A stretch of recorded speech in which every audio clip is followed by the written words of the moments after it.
Kia ora and welcome to another Café Scientifique. I am Scott Pilkington, I am the convener of the cafe, and welcome to the Cannabis Referendum, your questions and some answers. We have three expert speakers tonight. Dr. Ali Seyfoddin, who's Deputy Head of School of Science at Auckland University of Technology. He is a pharmacist by training and a pharmaceutical scientist with a well-established expertise in drug delivery and dosage form design. He leads the Drug Delivery Research Group at AUT. His research applications extend from natural drug discovery to human dosage form design, veterinary medicines, aquaculture feed technology, and pharmaceutical aspects of medicinal cannabis. Second is Associate Professor Khylee, who is Associate Head of the School of Law at Auckland University of Technology. Khylee is from the iwi of Te Roroa Ngāpuhi and Ngāti Porou. She teaches criminal law, advanced criminal law, and youth justice. Her research interests lie within those fields, in particular Māori and the criminal justice system, tikanga Māori in the law, restorative justice, and alternative dispute resolution, Māori women in the law, and Indigenous peoples in the law. Last is Associate Professor Chris Wilkins, who is the leader of the drug research team at Shaw and Whairiki Research Centre, College of Health, Massey University. Chris has research expertise in drug trends, drug markets, public health, and drug policy. Over the past 20 years, he has completed a range of studies of drug use in New Zealand with a particular focus on methamphetamine, cannabis, legal highs, ecstasy, and the non-medical use of pharmaceuticals. In the 2020 general election, there will be a referendum on cannabis. In June, the Auckland Museum Institute hosted a panel discussion with researchers from University of Otago, which outlined some of the key information needed to know ahead of the referendum. Unfortunately, the format did not allow for question time. This month's cafe will focus on your questions and a few answers presented by experts from the Auckland area. Unfortunately, the recording cut off part of the first two questions, so we'll be joining from that point onwards. We can see that the drug problem at workplace has significantly reduced as a result of legalization. So not much more to add to what I said before about the scientific testing not really being up to standard. But one interesting context this has come out is in the US, I think it was. So the military were very worried about this, that the idea that military personnel would come on back to work and they would either be intoxicated or had some cannabis use. So, and just to illustrate how earlier we are in this debate, their only solution was, well, you shouldn't come back to work if you'd use cannabis in the weekend. So there should be at least 2 days before you come back on the base. So, and really, there's not a lot to do from that because, again, as I said, that if you tested people, if they'd used cannabis in the last month, it's going to be positive, but they're not necessarily intoxicated. So it's one of those things that's quite a long way to go in terms of a number of areas. Do we have a question from the floor? There's going to be at least one. I saw people writing things down. Here we go. First question. Could you tell me how much, don't know much about drugs at all, how much can you have before you're sort of really like drunk, you know, without Yeah, how many thoughts or whatever it is? Thank you. That's a very good question, and I guess for me as a pharmacist, you know, by training, that's where recreational use of cannabis is distinguished from medicinal use, and it's all about the dose. So when we're talking about medicinal use of cannabis, if you look at the patients who use it for various conditions such as managing the pain or stress or anxiety, the doses that they use is usually about 1,000 times lower than what a heavy cannabis user uses. Okay, so in those patients who use it for medicinal benefit, I can say very confidently that the side effects are very much limited and almost non-existent. Okay, we're talking about headaches, and in people who have are predisposed to anxiety and depression, maybe it can exaggerate the situation. The recreational use, again, depends on what type of cannabis a person uses. So my grandfather, for example, tells me that the cannabis that they used to have was much weaker than what we have today. As a result of prohibition, the concentration of THC, which is the cannabinoid that is psychoactive, has increased in the products.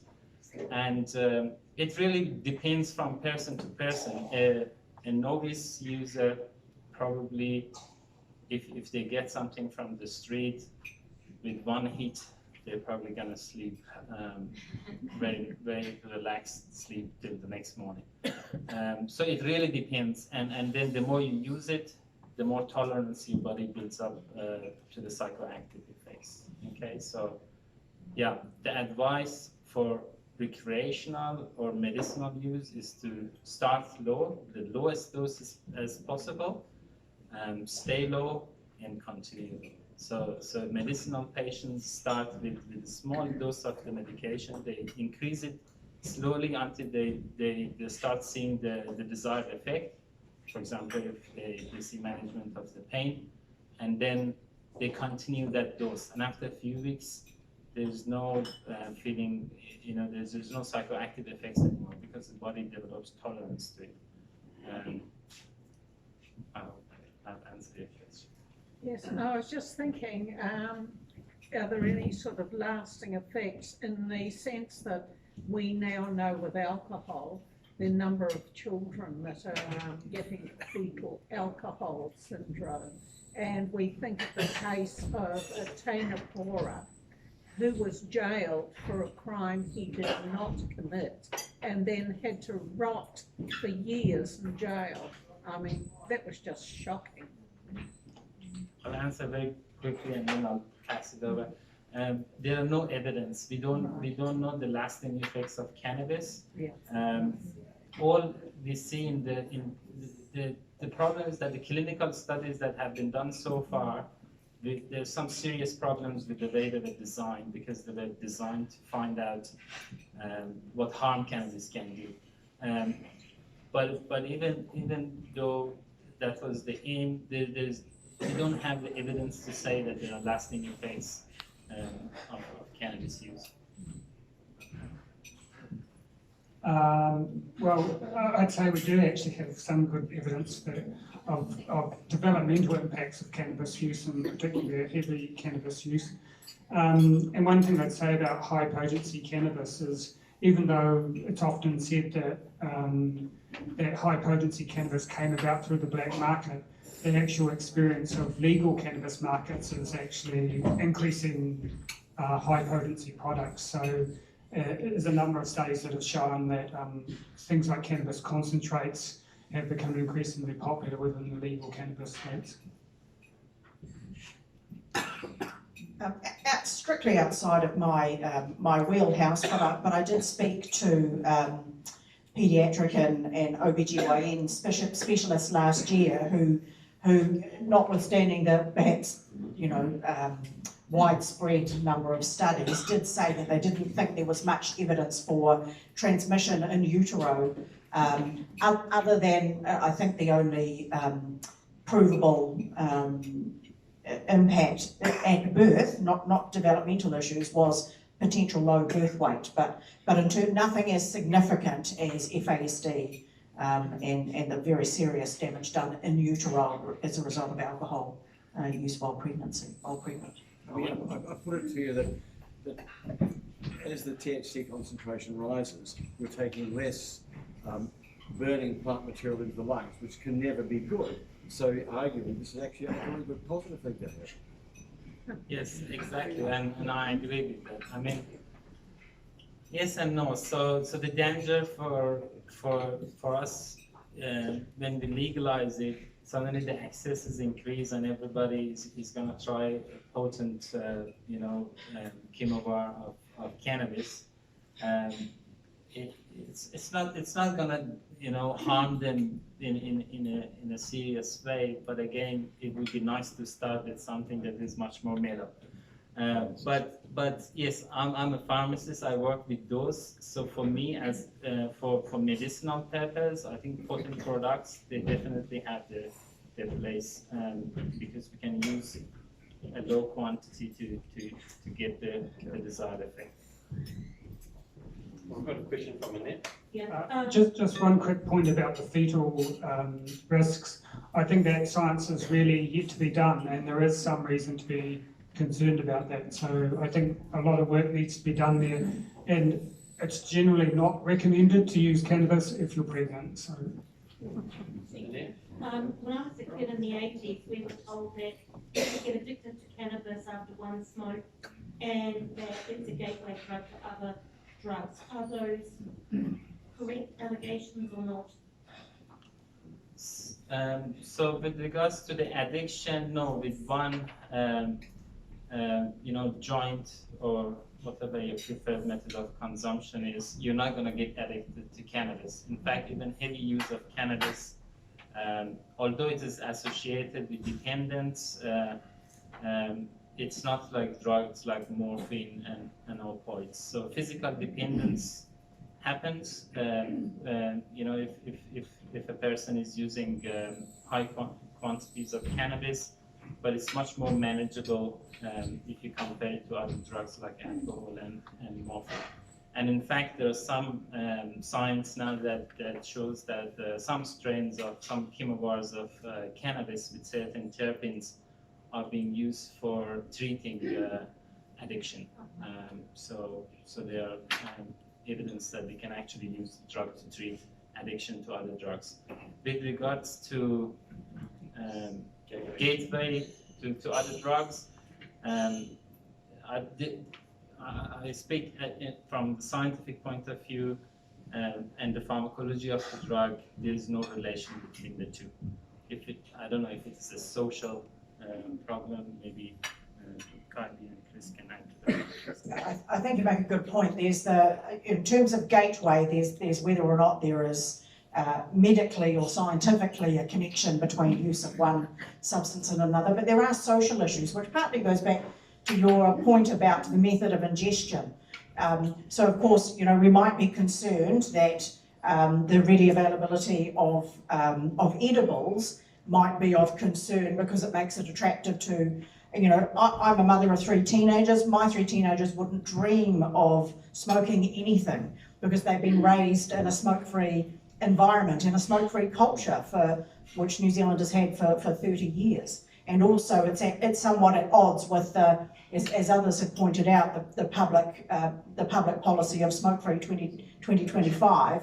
Obviously, we would think that people wouldn't smoke cannabis as regularly as they smoke tobacco if you're a tobacco smoker, but that is something to consider. So sort of 6 of one, half dozen of the other, that in choosing not to have the organic leaf as the form of ingestion, you may be, you're not smoking something, but you may be opening the door to easier consumption of edibles and other products by young people. Notwithstanding that this bill makes a specific play for control and continued criminalisation of use by young people under age 20. Sounds like I'm going to come across anti again here. But in terms of dependency, I think in the past people have underplayed cannabis dependency. So the figures used to be quoted was 10% of users, but once you use current users, probably saying about 25% of current users would be validated as dependent. And amongst daily users, probably about 50% of people who use cannabis daily or more often would be classified as dependent. In terms of the gateway, I feel I have to say something about the Dunedin and Otago studies, the longitudinal studies. They looked into gateway. The vast majority of people who use cannabis do not go on to use other drugs, so that's fine. But there does seem to be some gateway relationship based on Dunedin and Christchurch longitudinal studies where they follow people through their lifetimes. It's small, but it's there. So even if it's small, if you increase the number of cannabis users, you may well get a higher level of other drug use. But as I said, for the vast majority of cannabis users, they don't go on to use heroin or something like that, like in the classical kind of depiction. May I congratulate you, Khylee, on your presentation and Shirley Horrocks' film, which I would recommend everyone to see, which I found through the Institute series of links. It was the most informative film, and perhaps that can be publicised. Sure. That was excellent and very, very useful. As an elderly person who's never used cannabis, and all of our children, 50, 48 and 43, told us they tried it at university. In fact, our older children told us they could have had it at high school if they'd gone to the dairy and bought it with a pie. One wonders, what have we missed out on? My concern is the plethora of research and law that's got to come into place should we allow the referendum to go ahead. And I so appreciate the opportunity for taxing to allow people to have drug rehabilitation, for young people to be informed through schools. The present situation of young people buying alcohol pops and so on with some older friend's card and so on, the control of that is a concern. That's going to be a big, long process, and given the political situation we have in Parliament and how long things take to get processed, that's my concern, the gap between the end of the referendum and what happens in the future. So thank you. You raise a couple of good points there. If we start with the plethora of laws that are going to be required if this gets over the line. So one point that I've made previously is that it doesn't matter how ineffective they are, prohibition regimes require one piece of law, or it just requires a couple of provisions in one statute that say you can't have that thing, you can't grow it, you can't smoke it, you can't share it with your friends. Now, legalisation or decriminalisation regimes require huge amounts of law, and you'll see that that's one of the issues that even the opening gambit of the legalisation and control bill is trying to do, which is trying to do a number of things. Even in the title, it's trying to legalise what we hope is social use, it's trying to minimise harm in relation to problematic use. Then it's trying to set up things in Chris's regime, and I'll try not to give him the microphone while he's got his mouth full, the economics of a legal market. So it's trying to do a number of things, and that's before, as you say, getting into how are we going to, so that the bill says that we're going to provide some taxation revenue to the provision of services. Well, that's another whole regime that's going to have to be set up. So I come from very small communities. So my mother's whānau comes from the Hokianga, where we are 70 kilometres from the nearest police station, where we are 100 kilometres from the nearest courthouse, where there is 1 4 and no other infrastructure. So, and there are a lot of people that use problematically. Now, it is something to be welcomed if there is going to be availability of social services, social and health services for my whanaunga, my relatives that require the same. But I'm a bit cynical and a bit doubtful that that's going to happen when they don't have a library, they don't have a pool, they don't have anything that we would expect of healthy functioning communities. And so to think, and I would be mortified if they set up a retail outlet for cannabis in the absence of other healthy infrastructure in relation to health, housing, education, and other social services. So, so nationwide that's going to be a problem, even in big urban areas, is just the capacity to provide for those kinds of interventions and structures. So it's aspirational in one sense. So I think I think it's appropriate to be a bit wary of the ability of, as you say, and that's of the ability of the government to figure out how to do that. And I think that was going to be difficult even when that bill came out, let alone in the context in which the pandemic has affected our economy and the likely makeup of any government post September. Thank you.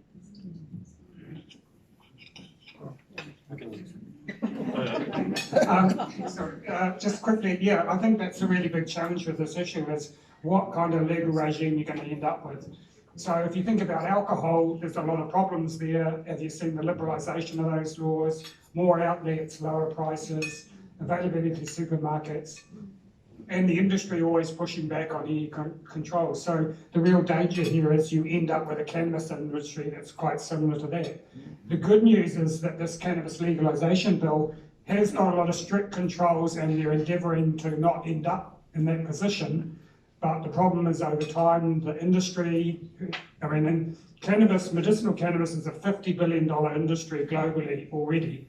So, a $500 billion industry already. So, this is big money, and the real danger is the government does collect a lot of taxes, probably about 500 million a year, but where does your tax dollar end up? And you're never quite clear where that does. Alcohol is the example there.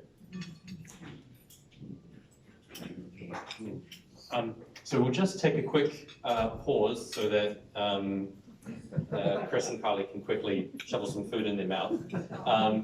While we're having this 60-second pause, our wonderful Ray has our kite. So we do this entire night completely through volunteering and, in this case, gently strong-arming academics and promising them food in exchange for talking.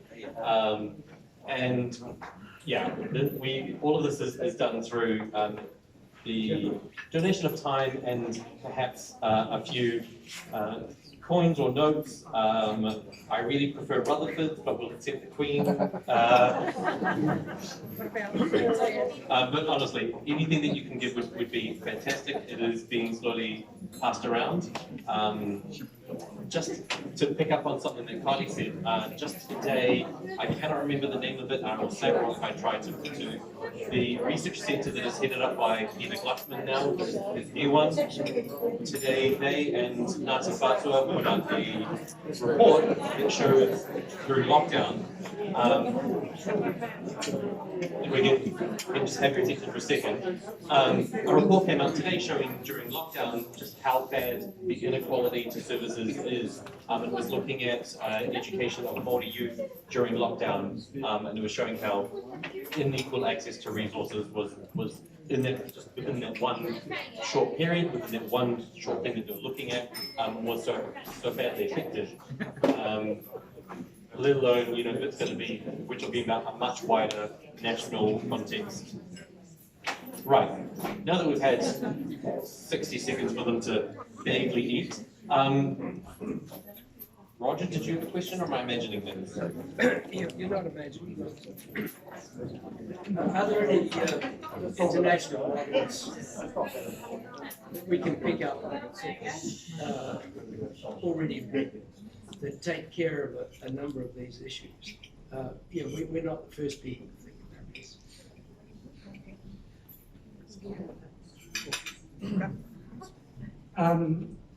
Well, there's the American model, which is very much like an alcohol-style model, which I wouldn't recommend. So same problems with alcohol. In Canada, they have a mixed public health, which is a little bit better. But one country you might want to think about is Uruguay. So it has largely a non-commercial approach. So you can get cannabis in 3 different ways. You can grow it yourself. You can be in a cannabis social club where someone else grows for you and then you just share it, or from a pharmacy. And the good thing about those non-commercial ways is you still get all the benefits in legal cannabis, but you don't get the commercial market where you get the outlets and then the low prices, all those kind of things. Yeah. So I think we're really in favour of that kind of model. So within the proposal the government's putting forward, there is provisions for not-for-profits and partnerships with Maori and iwi. And what we really think is there's got to be really pressure on the government when they implement this, that they stick to their word and they do give those kind of operators a higher priority than just the commercial operators. I'd agree with that Uruguay is often overlooked as an effective model, and I think that's probably, Chris is the economist, but maybe it's because people are looking at this as a money-making operation. So if we really want a public health approach, an approach that allows people to use socially, but also has has appropriate interventions and controls for when people begin to use problematically, then that's a good model. We've learnt lots of what not to do from many of the American and Canadian jurisdictions in terms of the government being a supplier of cannabis in Canada has been utterly disastrous. It must be quite difficult to learn how to grow dope when you've never grown dope before. And they ran out very quickly.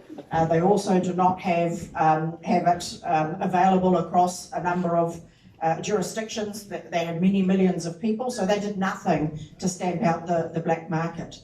The United States, of course, has had issues in terms of the financial control of cannabis because of the issues with federal banking requirements, which means that there's been an uptake in crime associated with cannabis outlets because people have to deal in cash. So, and I think those things illustrate that we're trying to do, as we mentioned just previously, you're trying to do a number of things. And if you look at the purposes section of this bill, you can see there are about 10 different things that are trying to be juggled or balanced here. And it's very difficult to think of a regime that's going to be able to do all of those things and do them justice. The only thing I would like to add to this is that yes, there are several models that you can look into, but it's very difficult to adapt the model and just implement it in New Zealand. I think kudos to the current government, especially with the medicinal cannabis scheme. They really worked, collaborated with the academics, with the GPs, health sector, various sectors of our society, and they listened, and as a result, the medicinal scheme that we have is now one of the best schemes, at least on the paper, in the world. And I hope, and I can see that the same thing is happening with our recreational scheme. Poor gentleman who's been so patient trying to get my eye. I personally feel I'm lacking some of the context as to how harmful cannabis is or is not, and I'd love it if the panel would give an expert opinion as to how it compares with the other harmful substances that we know of. So tobacco, alcohol, formerly butter, now apparently sugary fizzy drinks. So where does cannabis fit in this spectrum, and how concerned would the panel members be if a close family member of theirs became a heavy recreational cannabis user?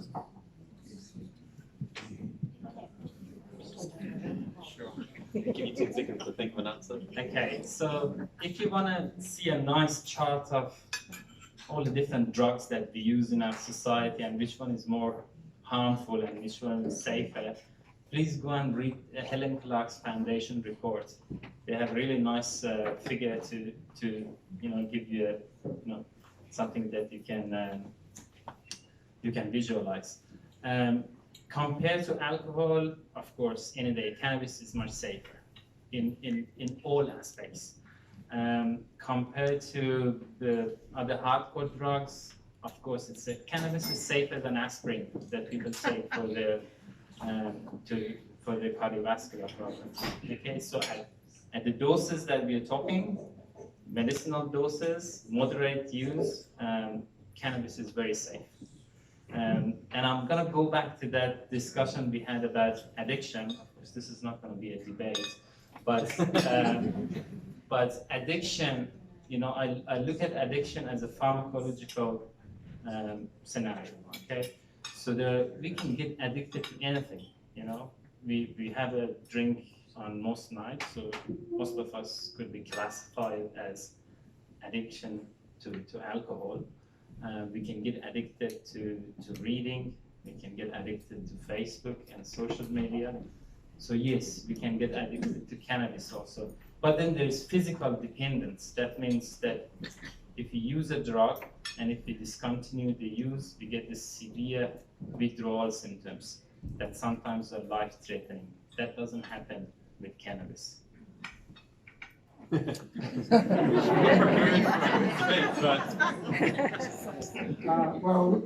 Talking about dependency, I was referring to validated psychological scales. So I wasn't just and physical dependency is one part of that, but I'll trust the psychologists in that they came up with a pretty good scale. In terms of harm, I think it's almost a false way of looking at it to look at the different products like alcohol, tobacco. It all depends on a whole lot of factors. So frequency of use. So if you're drinking alcohol every day, then there's a higher chance that you've got a problem with alcohol than if you just drink once a month. Or alternatively, if you drink 50 pints of beer in one night, again, that's an important factor. With cannabis, the really important is youth use, so from 14 and older, but in developmental problems. So if I had a son or a daughter at that age, all the way up until, say, 20, who was using cannabis daily, I would be very concerned. Not so much about, dependency would be one thing, but their education, social development, employment. If you go back to the Dunedin and Otago studies, they'll show you that early use of cannabis in adolescence is a big predictor of all those types of problems. So it's not easy to make a blanket statement, and also how cannabis ends up in the legal market. So, you could end up with cannabis concentrates, or alternatively, you could actually end up with safer cannabis if you have more CBD. So there's another way of putting it. I have a couple of things to say about that, but the primary message I would say is that the referendum is a legal question, not a medical one. The referendum is not a scientific question. Whether or not cannabis is good for you today, it will be good or bad for you tomorrow, whether it's legal or illegal. So its legal status does not change its scientific status. And attached to that, in the same way that alcohol is not good for you, but in the same way that Chris started to talk, is that we also need to think not just about medical harm, we need to think about social harm. So as I started to mention, the social harm within small Māori communities that I connect with or whakapapa to. We need to think about disconnection of young people from school. So not necessarily, so I've been a school board member for 30 years as a student rep and as a parent and chair of numerous school boards of trustees for 20 years. And I have had a very difficult time with convincing other board members not to exclude or stand down young people purely because of the illegal status of cannabis, not because their behaviour is any worse or any different from young people who appear at school intoxicated. But its legal status makes those other board members think about it differently and respond to it differently. So they automatically say that thing is illegal, therefore we're going to exclude or stand you down. And the life course outcomes as a result of being disconnected from school is huge. Obviously affects your ability to, whether or not a criminal conviction is involved, obviously it affects your ability to go onto tertiary education, it affects your employment opportunities, travel, your whole life will be affected by that. So I urge you to think, yes, we need to think about the therapeutic and non-therapeutic and problematic aspects of cannabis use, and also think about the social harms that come from cannabis use, but they exist currently under a prohibition regime. And so those things may be better controlled in a new legalised regime. But whether or not it's good for you, its scientific properties will not change if we legalise this thing next year. And just to answer the second part of your question, I forgot if I had a family. I have kids, and I rather my kids grow up in a society where cannabis is legalized, and that money that is collected from the tax is spent on educating our youth not to use drugs and not to go that way, than to live in a society that it is illegal. And because it is illegal, kids, they want to go and try it, and they buy stuff from the street that is contaminated with pesticides, and it's going to affect their health. Thank you all. All the way to the back.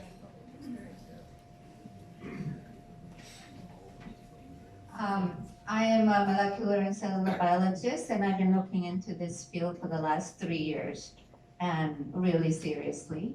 And I've studied a lot. And I just want to make one comment about the effect on fetal development. Cannabis has a pretty strong effect on bone remodeling because it affects the differentiation of something called osteoclast.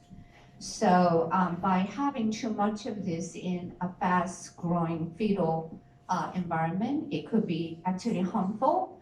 We have no recorded case of anybody being born deformed because of cannabis, but it's because we have not been able to follow scientifically all the cases that are involving cannabis. So I think I'm not somebody who's opposing this bill or against cannabis. And I really strongly believe that we need to harness the beneficial aspect of cannabinoids to treat our diseases, in many instances for which we don't have really appropriate drugs. For example, the immunodeficiency or autoimmune diseases, we don't have real drugs to help these people. And I think there is a huge potential for using cannabinoids for these kind of conditions. But we have to know how to use it, when to use it, what to use it, and how much to use it. And this all comes from very rigorous scientific studies, which we haven't been able to do for the last 70 years. And I think we need to also accept the harmful effects of cannabinoids as well as the benefits. And we need to have these discussions and have some, really frank, ongoing dialogues about it instead of just, saying it's all good or it's bad. And I think this kind of opportunity is a really good platform to have this kind of conversation. I just wanted to point out. Did you want to say anything or a new question? Yeah. Hello, I did not get a microphone. Kia ora, my name is Ella. My question is one that I've heard from a lot of people that I've talked to about the cannabis referendum, which is basically why now? Why is 2020? Why is this point in time a really crucial time to answer this question? I know a lot of people that were hoping the referendum would get pushed back because of the impacts of COVID, because it's been such a intense year for a lot of people. I know a lot of people that think it's crucial that this question gets answered this year and doesn't get pushed back. Sort of wondering what your thoughts are about why this is the right time to ask the public this question. Just before I hand over the microphone, just add that a certain local MP who keeps saying that having the referendum this year is because the government's trying to control our minds and sneak things through while we're not paying attention. So, not that he sounds like he's crazy or anything. My personal opinion, the whole agenda is set by politicians and political parties, so it's not a scientific exercise, it's some kind of political thing. So, but my personal opinion, I kind of agree with that. I would personally like to see the referendums, both the assisted dying one, which is equally important and has actually been put into shape like cannabis. I would personally rather see them as separate events from the national election. But you go with what you've got, and that's the policy process. That quote about sausages, you don't want to see them being made. That's law. Looking at other countries, I think it would have been really nice if we had 5, maybe a little longer gap between medical legalization and adult use legalization. But the problem here is that we are about 20 years behind other countries, and I think we're trying to catch up. So that's that's what I think about it. I think Chris has given the short answer, which is that it was part of the coalition agreement, and of course, obviously pushed by the Green Party. So that's why it's this year. But I do think there's advantages because there is a broad amongst Western countries and some developing countries, a broad either decriminalisation or legalisation movement in terms of drug law reform. Of course, largely started in Portugal 20 years ago. So that there is some international momentum that has pushed that political agenda.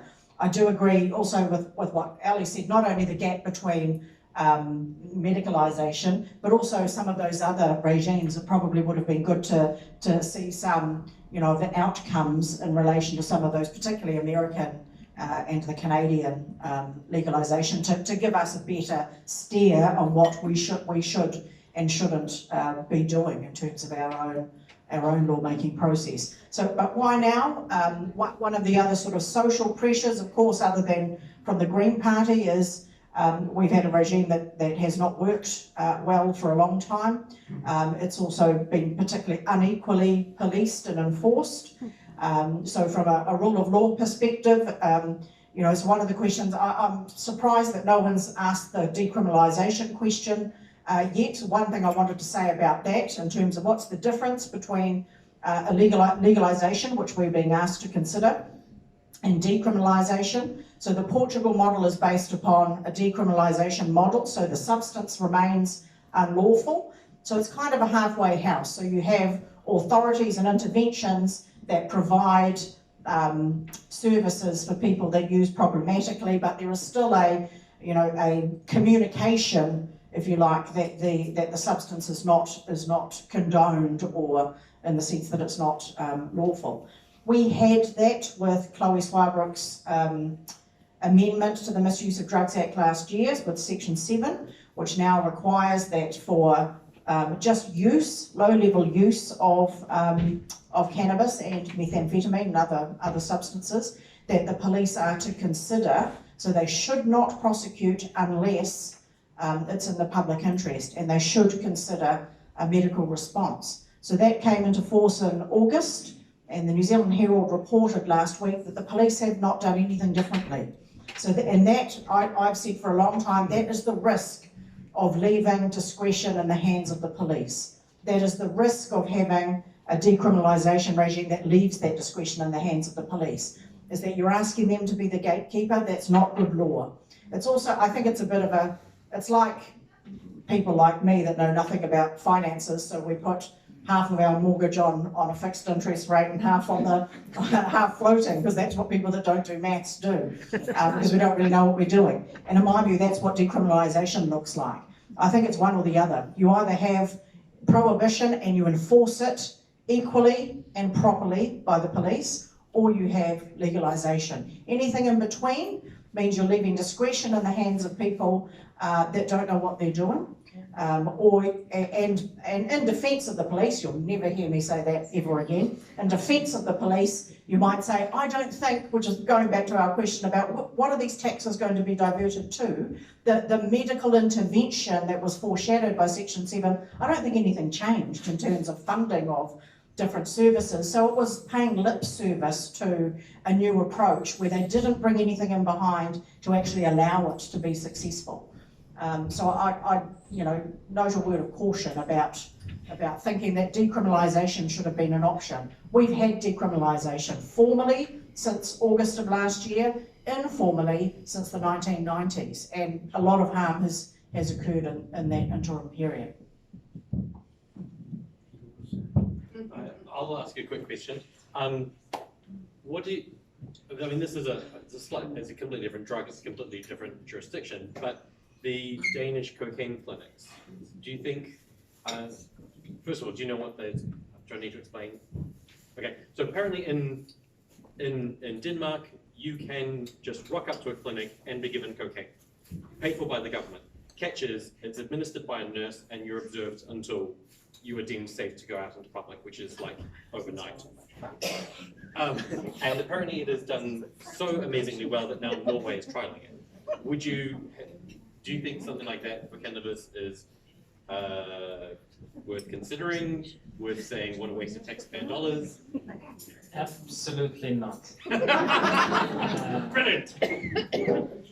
I really believe that cannabis is a gift to humanity, and it has so much potential. And our ancestor knew about all the potential. They use it for a lot of medicinal purpose, but because of this period of prohibition, the past 60, 70 years, we forgot about it. And now we are reinventing the wheel again. And just looking at the audience here, except for that table for my students, if you look at Canada, the consumption of cannabis has considerably increased among your age group, and that's a good thing. I think everybody should start taking CBD supplements routinely. Please, if you don't know about CBD, it's a non-psychoactive component of cannabis. It's neuroprotective, it's antioxidant, it doesn't make you high, and it's good for everybody. So go and do your research, especially about the neuroprotective effects of CBD. And I'm sure after reading a few articles, you'll all be looking at products that have CBD.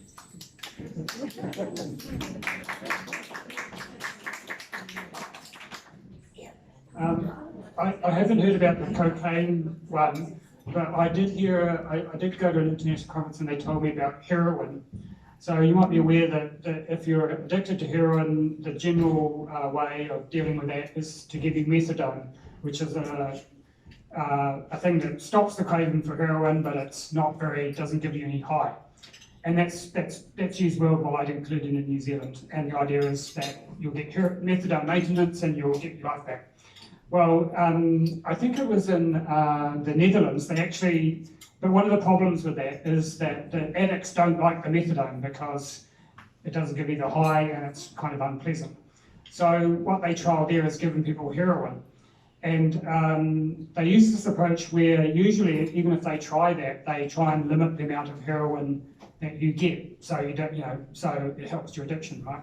But in this trial, they didn't do that. They said, you can come along, you can get as much heroin as you like, and you don't have to stay here, you can take it with you. And one of the interesting things that came out of that trial was that they found that after a while, the people, if they could get as much heroin as they like, and a lot of them actually stopped using heroin, which is kind of a counterintuitive thing. And it was one of the reasons for that is a heroin addict in the illegal market spends most of their time thinking about heroin, because they've got to go and they've got to earn the money, they've got to go and find the heroin, they're always worried about the heroin. But if you gave them all the heroin they wanted, then they actually got the same kind of cure in terms of addiction rates as you did on methadone and abstinence. So it can be an interesting kind of world. I'm sure we have another question. Here we go.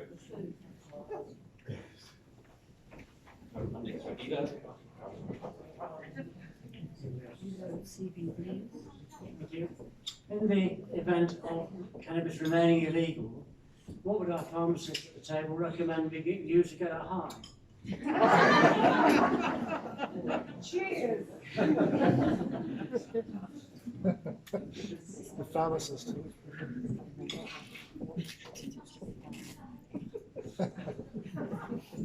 And of course, as the criminal lawyer at the table, I would say most of you do not fit the profile of the people that the police are going to take enforcement action against. And that's a fact. That's remained a fact for the entirety of the prohibition regime. So in one sense, we are asking, and obviously I don't know what each of you do in your own homes, but I came here from the High Court.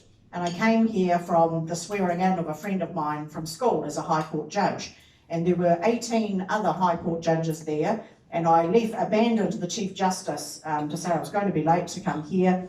And I told her where I was going, and she said every single one of those High Court judges has used cannabis at some stage in their lives. And not a single one of them has ever been held up for it, because they're all pāhia, they're all middle class, and none of them are people that would ever be harmed in an enforcement regime. None of them use problematically also, but those things aren't commensurate. The police don't just enforce against people who use problematically. They enforce against people who use publicly, young people, and obviously the majority of people that have the really sticky end of cannabis enforcement are young Māori and Pacifica men. So the answer to your question is you can continue, because no one's going to do anything. I'm not a fan of using cannabis for getting high. I'm more in favor of using it sacramentally and medicinally. And if you're that type of person, and I think there are a lot of, you don't have to be a cancer patient to benefit from cannabis. And there's a lot of anxiety and stress in the world we're living today, and I think there are a lot of people who can benefit from cannabis. So whether or not the referendum passes doesn't really matter for that category of people, because we have a medicinal scheme and products are going to come to the market in the next few months at a premium. But again, you know, there's going to be access to good quality medicinal cannabis in the next few months. I want to jump in here in relation to medicinal cannabis. So, as you may have seen publicly again in recent, so since the passing of the medicinal cannabis legislation earlier this year, is that it's incredibly expensive. And you know, at the moment, there are only a very limited number of products. Is there more than just Sativex? Two products that are approved for use, and they're incredibly expensive.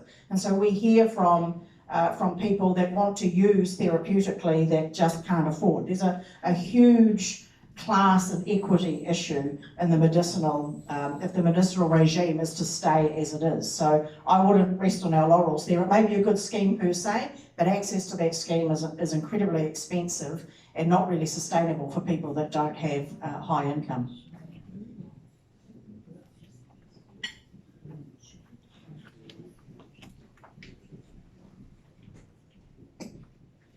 So I just want to clarify what we're voting on here, because we've talked a lot about medicinal cannabis, and we already have our medicinal cannabis law.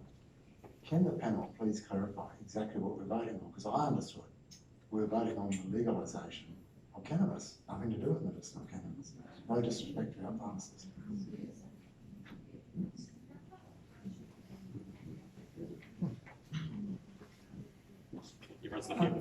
Yes, so we're definitely voting on recreational cannabis use. We have a medicinal cannabis regime already. It's not actually operational at the moment, but it's coming. So recreational, you were definitely voting on recreational cannabis use. And just quickly, concisely what it is, it means that you can buy it legally from a retail outlet. You can go to a public consumption room and smoke it there or use it however you want. And you can grow up to 2 plants, socially share that, but there will be definitely a commercial cannabis sector. You can't use publicly, it'll be taxed, there'll be a potency level, and I think that's about everything, yeah. I'll add to that. So, in my opinion, the two are not separable, okay? And I don't like the term recreational. I think adult use is a more accurate term to use here. Why? Because as Khylee said, there's inequity for access, and a lot of those people, if you look at Canada, for example, a good percentage of people who are using cannabis from the recreational market, they're actually using it medicinally. Some of them are self-medicating, and that's okay. I think it's people's right to do that. It may not fit within our modern system of medicine, but it's a reality. So, so I think the two are not really separable, and that's the reason why we keep referring to medicinal cannabis. I agree with that, and the example I'll give, and he'd kill me if he knew I mentioned it, but my brother is a daily user for to help him sleep and for pretty low level anxiety, but he would never go to a doctor to have medicinal cannabis prescribed. I don't know if that kind of daily low level use for pretty much everyday, everyday anxiety would even qualify, but it is just not of the demographic that would ever consider that this is, as you say, there's no bright white line between recreational and therapeutic or medicinal use, and I think we've kind of been sold. I think that was a bit of a sap to some people who want to delineate that there are appropriate and acceptable uses, as opposed to just thinking about the public health response of there are safe adult uses. So the only thing I think Chris left out in his really good summary of what is in the bill is the enforcement and penalties. It's still be illegal for under 20s. You cannot supply to under 20s, so there are still criminal offences. There will be criminal offences for smoking or using in public. So there will be some, and hopefully they will be enforced more clearly and equitably than current law. So that's what the control aspect of the bill is aiming for. And I just need to add this also, that cannabis plant has over 300 different chemicals in it, and each chemovar has a different set of cannabinoids, different concentrations. Now, because how our pharmaceutical system is, how our GMP manufacturing is, what has happened is the two prominent types of cannabinoids, CBD and THC, are separated from the plant, purified, and formulated into medicinal product. Why? Because we know more about those two. So the danger of having only medicinal scheme is that we get rid of all these other cannabinoids and terpenes that work together synergistically, and every strain has a different property, and can be used for different disorders and diseases. We say no to all of those, and then we have pure pharmaceutical form of two types of cannabinoids that are, of course, useful for some disorders, but then we are not really harvesting the full potential of them.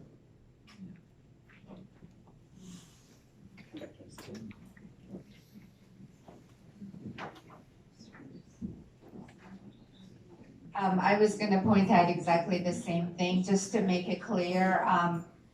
When you're talking about cannabis plants, there are over 1,000 different cultivars. So whatever you're getting from the cannabis supplier, every bottle is different.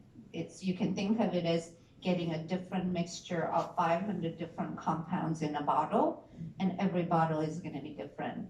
So some product will work for whatever you're looking for, and the others may not work the same. Whereas, as just described, in medical cannabis, because the regulation is so tight, we are medicalizing, specific components as drugs, and those will be prescribed under, your doctor's observation. So we're talking about something, product-wise, something very, very different when we're talking about recreational cannabis versus medicinal cannabis, along with the regulations.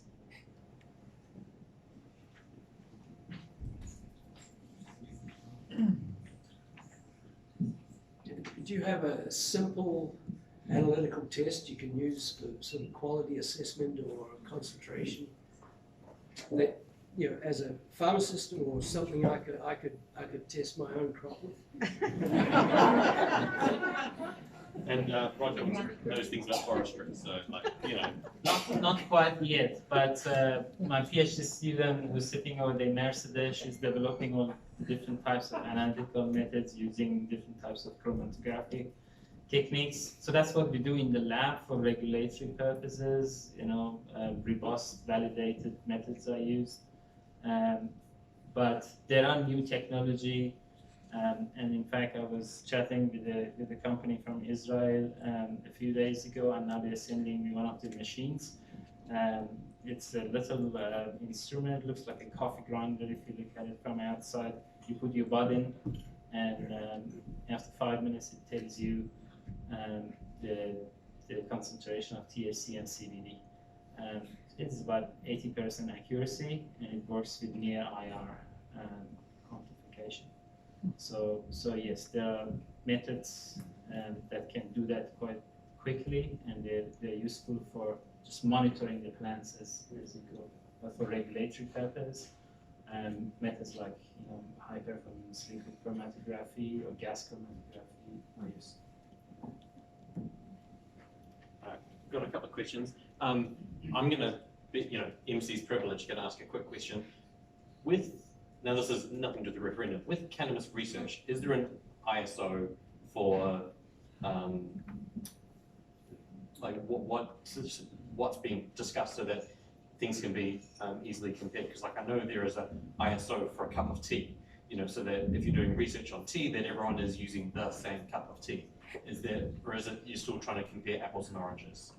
There are standards for the most prominent types of cannabinoids and terpenes that we extract from the plant.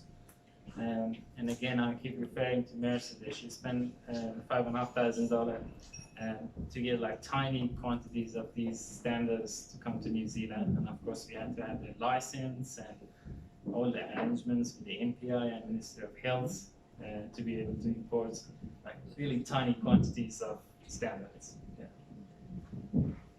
Ray had a question that I'll cover.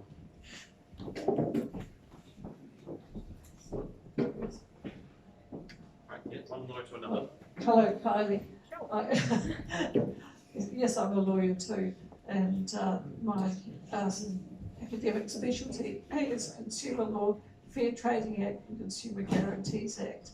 I was sitting here listening to our friend down there talking about the different varieties of cannabis, thinking about the number of Fair Trading Act cases and the education that is going to have to be given to the Commerce Commission about how to address advertising for cannabis. Would you like to comment on this?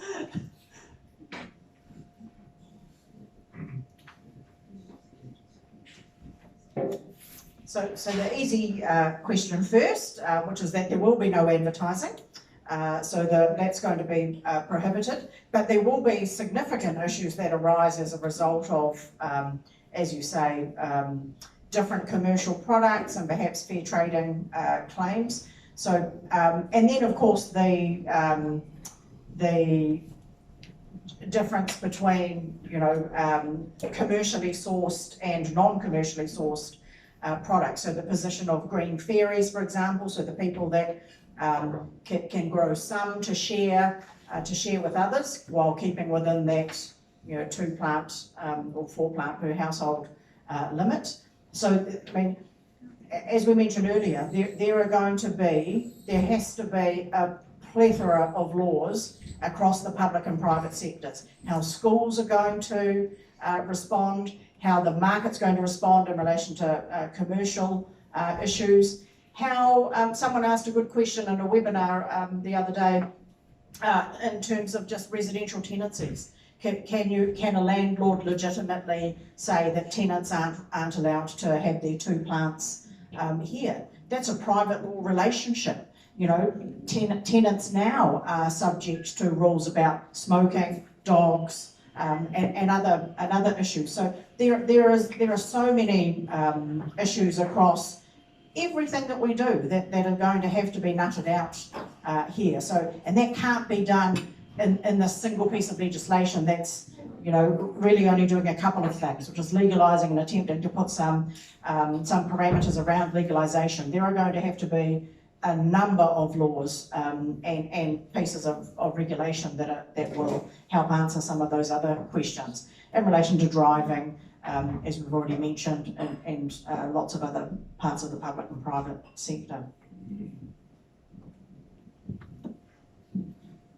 Not much to add there. I guess one of the points that, I guess the way I look at it, and I'm going completely off topic now, but is that, you know, there's 2 parts to this question. One is about whether cannabis use should be a crime, and that's a little bit about philosophy of law. So, you know, having it a crime is a pretty serious business. So if it's a crime, it's got to be a serious offence, it's got to harm people, and that conviction will stay with you for the rest of your life.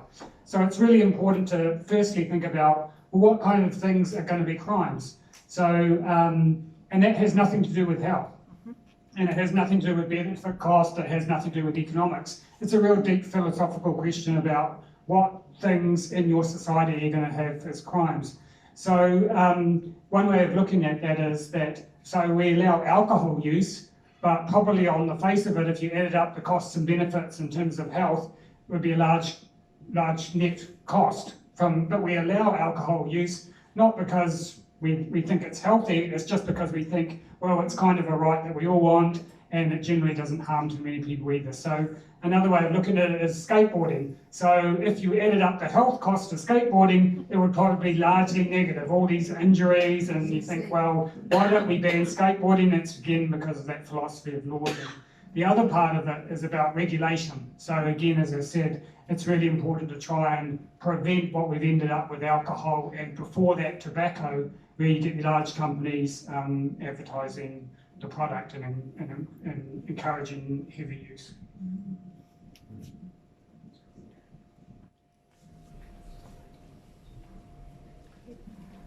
I think it's quite ironic in a way, at least to me, that we're probably debating the legalisation of a substance that's probably a lot less harmful than some substances that the horse has already bolted on. And you mentioned tobacco. Well, both my father and grandfather died of cancer as a result of heavy smoking. So in some ways, I'd like to ban tobacco, and I couldn't care about the rest. I'm just going to add to the end of that my grandfather happily died of diabetes so that he didn't have to die of lung cancer, because he had lung cancer, hated chemotherapy so much he let the diabetes kill him. Chris is obviously the public health specialist, but you know, I would say to that, of course, that as a lawyer, laws are really bad ways of regulating people's behaviour.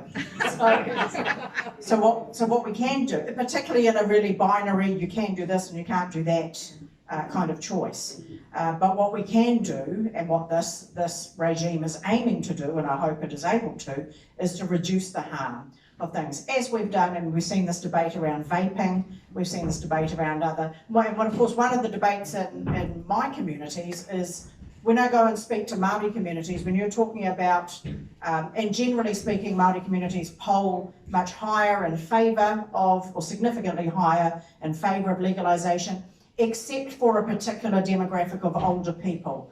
And the reason that they so far are maintaining, no, we don't want to legalise, is that largely they think that we are talking about methamphetamine. And they have seen and continue to see the terrible harms done to their families and communities by methamphetamine. And so they conflate the two and see a very real risk and relationship between the two. But realistically, they are thinking about that. Whereas some of the users amongst their children and mokopuna are thinking, and we know that access to methamphetamine is significantly easier and cheaper than cannabis. So again, that's not something we should promote as being a great thing, but it would significantly reduce the harm within communities to allow people, one, to help grow their own for a start, and to potentially knock the black market out. But Chris probably has something to say about that black market potential, how we might do that in an effective way. Well, I guess the first thing to say is one of the reasons we don't prohibit tobacco, even though the health case is pretty convincing, is because of that black market. And we don't want tobacco sold by criminals. And so with cannabis, I think, I think you want to do something about the black market, but I guess I would say that reducing the black market shouldn't be your number one objective of legalising cannabis. So why do I think that? It's because if you are always worried about competing with the black market in terms of price and access, you're going to end up with this weakly regulated legal market that's just going to reproduce all the problems from the black market. And also, the black market argument really suits the industry. So if there's a big cannabis industry, they're going to keep telling you over and over again, oh, the regulation's too high, the tax is too high, you're not letting us enough outlets because we're not doing anything about the black market.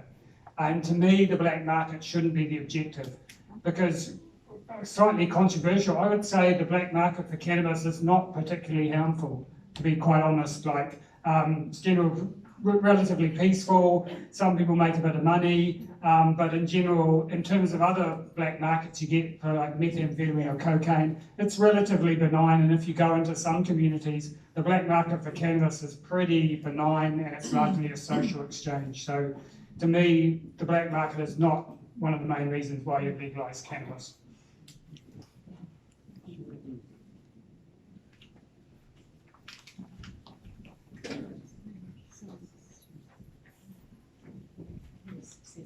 If it does get more than 50% in September, what is the panel's view in terms of the timeline for actually being effective and people being able to take advantage of recreational cannabis?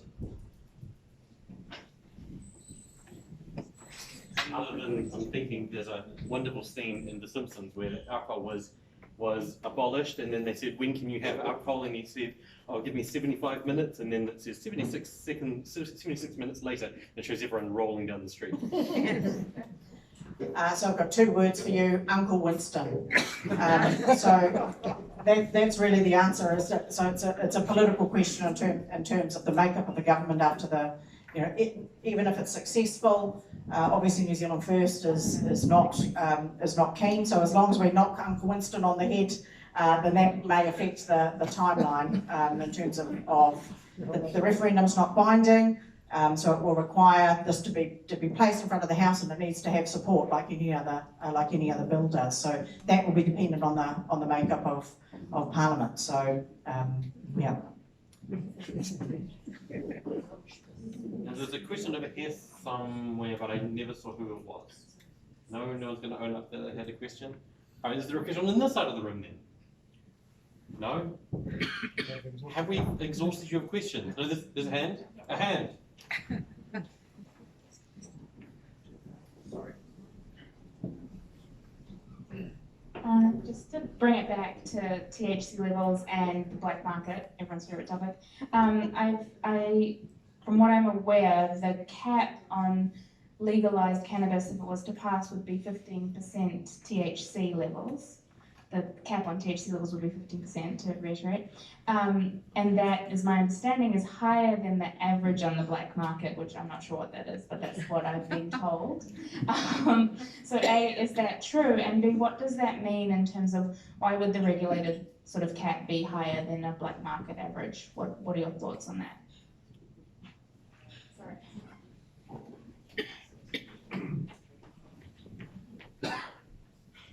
Here's some more time to think. Just quickly, basically, yeah, we think the cap's too high. The average potency of THC in the black market in New Zealand is something like 8%. It does go up higher. I guess they put the cap higher because, again, they're really worried about the black market, that they don't have high potency cannabis to compete with the black market. But for the reasons I just talked about, I think you should go there. And I think potency is really important. So also in the bill, they've got concentrates, so potency could be even higher. And one of my ideal kind of dream things is that, everyone drinks coffee. And I argue the reason people love drinking coffee is because it gives you a very mild, stimulating experience. And actually, that's what most people want. So sometimes you really do want to get really, really drunk, and that's fair enough. But most of the time, I would argue the average person wants to get a little bit relaxed and be social, but don't want to go any further than that. And that's why it would be nice if the cap was lower and the legal cannabis was weaker than the black market. So we don't have concrete data to say exactly how much is the THC level in the black market. I mean, looking at some analysis, samples that the New Zealand Police sends to various labs, you can find some strains like Tikuki Tanda that has about 30% THC. And I think that was, again, as a result of prohibition, because it's a drug and you want to maximize what you get. And exactly the same thing happened in alcohol when we had prohibition in America. That's when bourbon actually came into existence, because from beer they switched to whiskey to get the most out of what you could buy from the black market. And as soon as it was the prohibition was lifted, people went back to drink American ale. And I think that question it really annoys me. I think the level of THC is not that important really. It's about how much you use, and if it is more potent, so you use less of the cannabis. But what has happened again as a result of prohibition is they have selectively bred the plants, selected the plants that produce higher amount of THC, and in doing that, you've neglected all these other wonderful compounds that can be found in cannabis. So the weed that you can get from street in New Zealand is actually could be sort of pretty crap at times, but legalization around different countries, it's coming back. So just like having craft beer and people creating special types of beer, same thing is happening with cannabis, and those potentials are being explored with regards to the terpenes and cannabis. So I think we shouldn't really be worried too much about THC levels, if you ask me. All right, we have time for one final question. Anyone? All right, Roger, go on. Finish us off. A very quick one. The disallowing of advertising, would that include labeling and branding? So it's just you buy a bag of something. Yeah, basically, I think you can have a logo and you can put it on the package, but the package is supposed to be plain packaging. You're not even allowed to advertise the store, so you can't have a store that says Cannabis Retail Outlet. I think you can put your logo on it, but otherwise there's no advertising and marketing. But the only risk, the only concern there is that these days most marketing is online social media marketing, right? The days of TV ads where, smoke more of this, smoke more of that. In terms of marketing, that's old school. It's more kind of peer-to-peer advertising, and that kind of promotion is going to be really difficult to stop on the internet in terms of YouTube. Like things like strain reviews and celebrity endorsements are going to be still hard to control.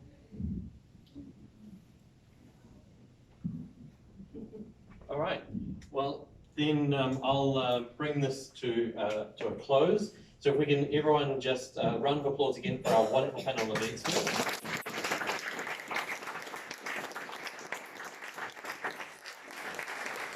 And just a reminder that we have another cafe this time next month, which will be the wonderful Dr. Roy Davies, talking about VR, the 30-year emerging technology.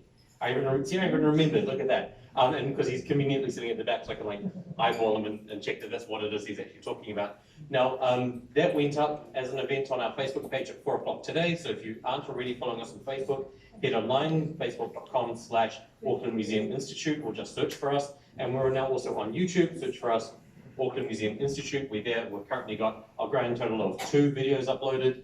Once I get back to my office, there will probably be a third one tonight. And look forward to more things like that coming out in the future. Thank you everybody for coming. Thank you for those who graciously donated as well, which is all of you I know. And once again, thank you so much for supporting us. Yeah, so thank you to you, and one final thank you to our experts who have put up